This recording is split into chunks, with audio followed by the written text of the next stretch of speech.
A pesar de la connotación negativa que mucha gente le suele dar, según la Real Academia Española, la palabra raro se define como algo poco común o frecuente, extravagante o muy singular. Y creo que es muy justo decir que la forma de ser de los rusos cabe perfectamente dentro de esta definición.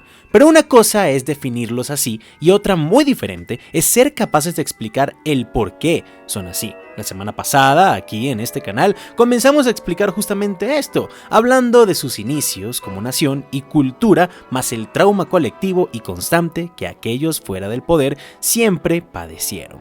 Y terminamos justamente en el inicio del fin de la monarquía zarista. Link al video en la descripción y comentarios por si aún no lo han visto. Y hoy continuaremos esta misma historia, hablando de la Revolución Rusa, la creación de la Unión Soviética, la caída de la misma y cómo todo esto, sumado al trauma imperial de la primera parte, moldeó al pueblo ruso actual que conocemos hoy. Yo soy Rafa para el canal de Siran Comunicación y esto es ¿Por qué los rusos son tan raros? Segunda parte, modernidad. Como ya mencionamos en la primera parte, el final del zarismo en Rusia no fue nada fácil. La gente ya estaba totalmente cansada de tener que soportar todo tipo de abusos y maltratos en nombre de la monarquía. Y cuando no aguantaron más, tras varios intentos, movilizaciones y estallidos sociales, la gente exigió un cambio real. Y en medio de este caos absoluto, en 1917, con el antiguo régimen desmoronándose, apareció Vladimir Lenin. Mientras otros políticos debatían sobre democracias parlamentarias, tomando como ejemplo a Francia e incluso intentando el formato británico al aún mantener al zar como una figura política y ya, otros prefirieron basarse en teorías aún no puestas a prueba, pero que prometían mucho para aquellos que poco tenían. El comunismo de Karl Marx. Antes de seguir, siento la necesidad de decir que este video no es sobre si el comunismo funciona o no. Solo estamos tratando de resolver una pregunta. Y estos temas de los que hablaremos a continuación son sumamente complejos, por lo que obviamente dejaré un montón de cosas por fuera.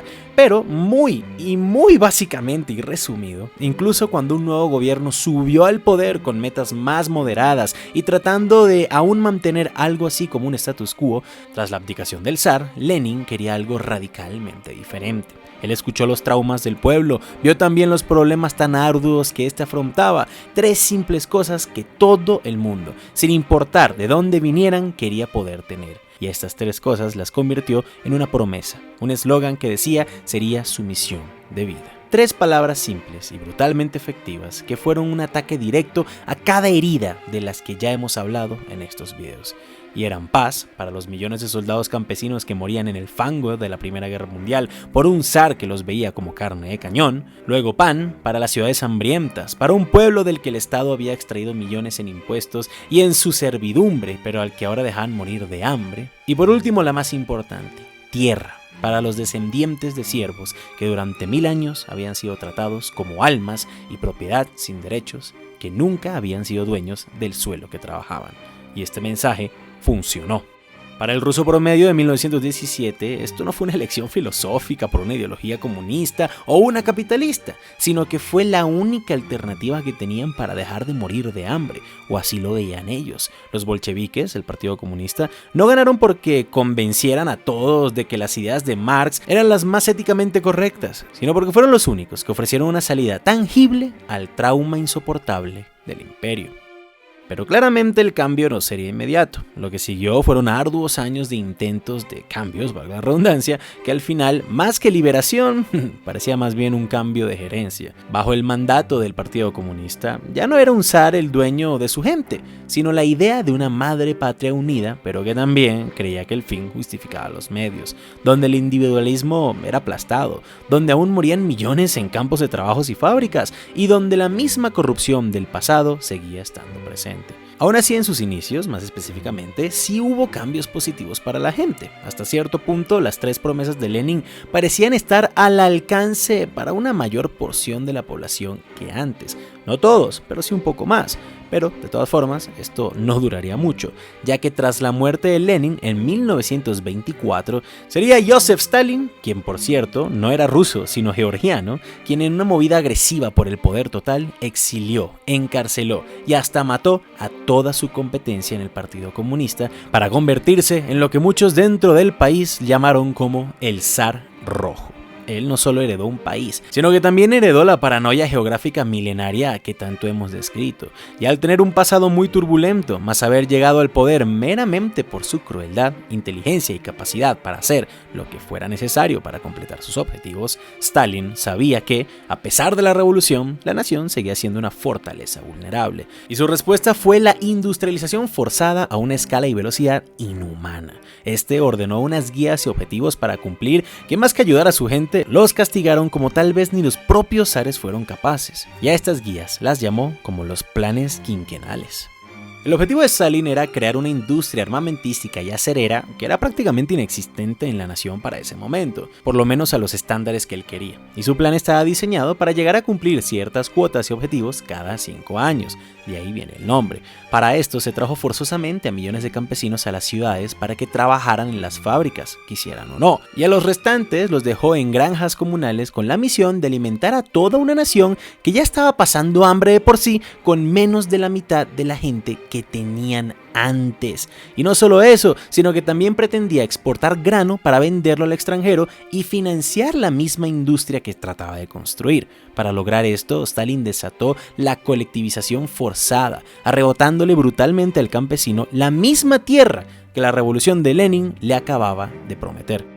El resultado fue una catástrofe humana. A pesar de que el país sí se industrializó rápidamente, la producción de granos colapsó y, en lugar de reorganizar a su gente, Stalin usó el hambre como un arma política. Si quieres comer, haz lo que digo. La hambruna masiva que azotó al país fue una crueldad total, pero esta fue particularmente genocida en la región más fértil y apta para esta actividad de toda la nación: Ucrania. Y sí, dije Ucrania. Recordemos que para este momento la Unión Soviética no solo estaba conformada por Rusia, sino que era una unión de 15 repúblicas soviéticas, siendo Rusia la más grande y también incluyendo a Ucrania. Ya que a esta gente le gustara ser parte de esta unión, es otro cuento totalmente diferente.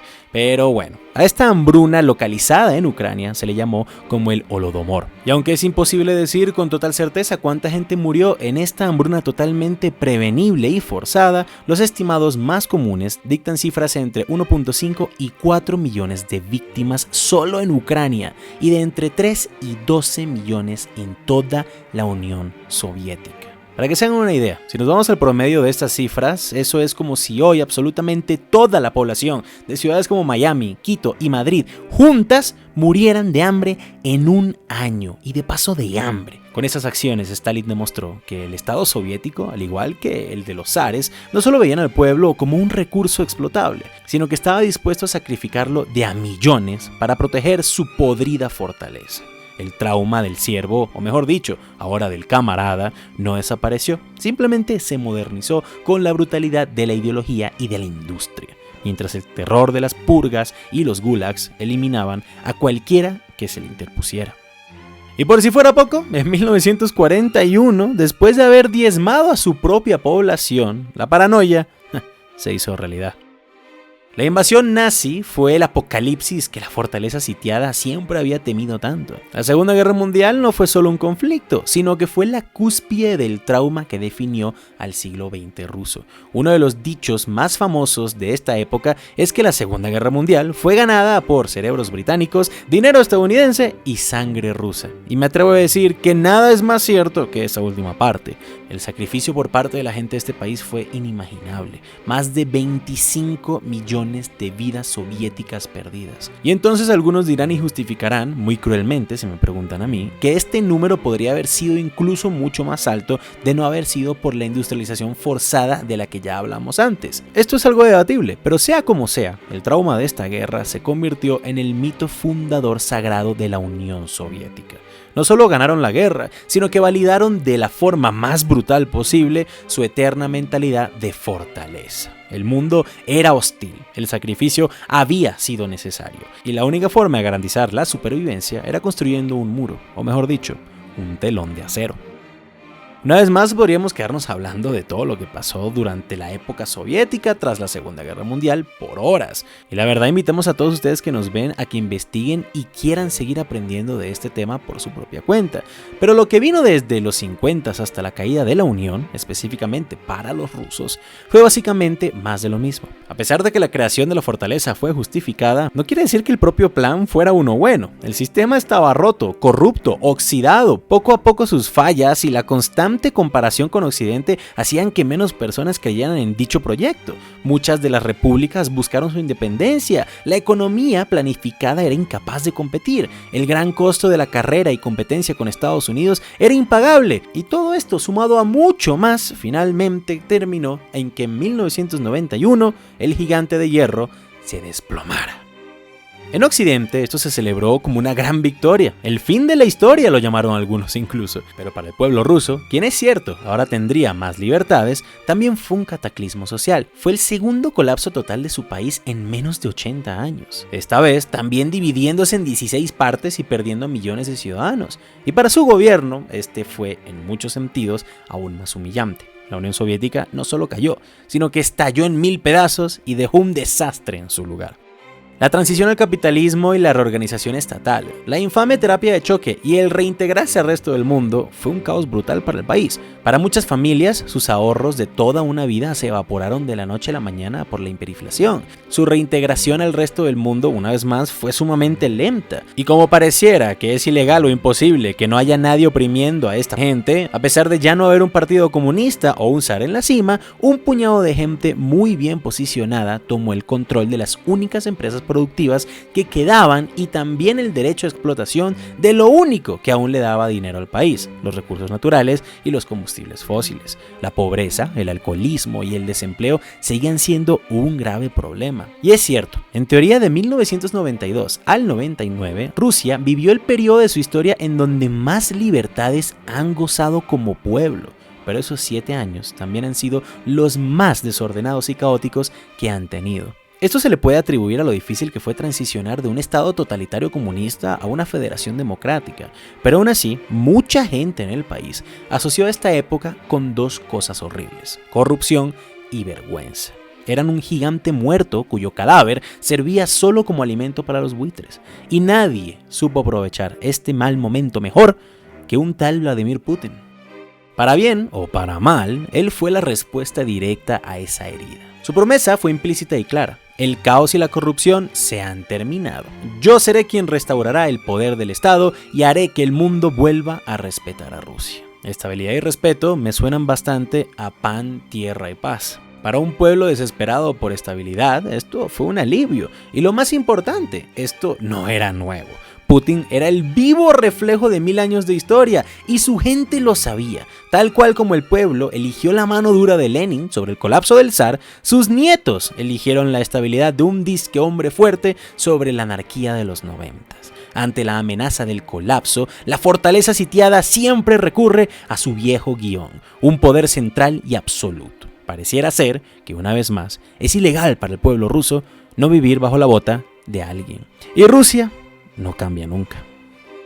Y así llegamos al presente, con esta historia de 1000 años de trauma en mente. Esas rarezas rusas que mencionamos en la primera parte y al inicio dejan de ser memes absurdos y se convierten en consecuencias lógicas. Esos videos de dashcams loquísimos no son una moda, son una necesidad. Son el resultado de una desconfianza total en las instituciones y de tener que grabar todo lo que te pasa solo por si acaso. Una herencia directa del caos y la corrupción de los 90, sumada a su historia donde el Estado, ya sea el zar, el comunismo o Putin, nunca han estado del lado del ciudadano. ¿Y qué me dices de esa famosa seriedad? ¿El por qué no sonríen a extraños?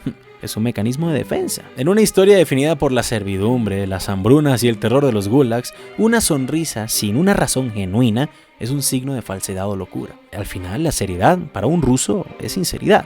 ¿Y qué tal ese humor negro y estoicismo fatalista? Simplemente es la armadura psicológica de un pueblo que ha sobrevivido al apocalipsis varias veces. Es el resultado de procesar 25 millones de muertos durante la Segunda Guerra Mundial y el colapso de su nación 2 veces en un siglo. ¿Y esa profunda y trágica relación con el alcohol? es la herencia directa de la política de los zares, que usaron el vodka para apaciguar y explotar a un pueblo que solo buscaban acabar con sus penas en el fondo de una botella. Cada rareza rusa es en realidad una cicatriz. Y bueno, nuestros queridos suscriptores, hasta aquí dejamos este video. Recuerden, estamos haciendo un recuento histórico y tratando de explicar el porqué de las cosas, no justificando si unas acciones o ideologías son buenas o malas. El qué opinar de las cosas se lo dejo a ustedes. Si eres nuevo en este canal, te invito a que veas nuestros demás videos sobre no solamente explicando por qué tal país es raro o no, que por cierto ya hemos hablado de México, Estados Unidos y Japón, sino que también te invito a que veas nuestro demás contenido de súper alta calidad, donde hablamos de marketing, cultura, historias loquísimas y muchas cosas más. Todo contenido súper recomendado. Si no lo has hecho aún, también te sugiero que te suscribas para que no te pierdas nunca del nuevo contenido que subimos. Es la forma más fácil de siempre estar al tanto. Y si también quieres, regálanos un like, no te cuesta nada. Y comenta en la parte de abajo sobre qué otro país o tema para video te gustaría del que habláramos. Aquí en Sirán Comunicación te lo agradecemos muchísimo. Sin nada más que agregar, yo me despido y nos vemos en un futuro video. Chao, chao.